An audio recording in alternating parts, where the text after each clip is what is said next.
If this stretch of freeway does not look familiar, that's because this is the long-awaited Centennial Corridor, and very soon it'll look very familiar to drivers. Not as soon as some may have assumed. You won't be able to actually drive on the new section of freeway for several days, but you can celebrate the fact we've come this far. Depending on where you start counting, the new mile-and-a-half section of freeway, State Route 58 to be precise, has been 19 years in the making.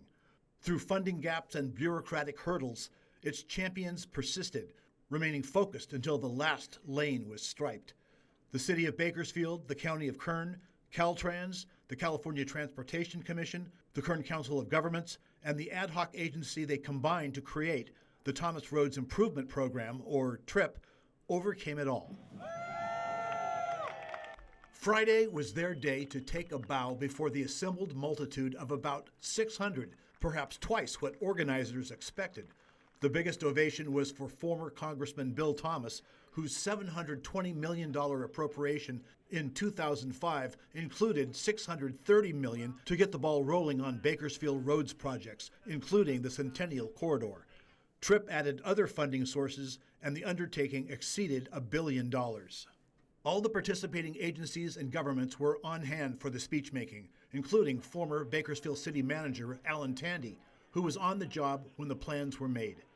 Thomas, who left Congress at the end of 2007, said he seized the rare opportunity to score one for the district. It was a moment in time where I knew if I didn't do what I did, we would never get anything. Aaron Hakimi, executive director of KernCog, summed up the collective effort with one word.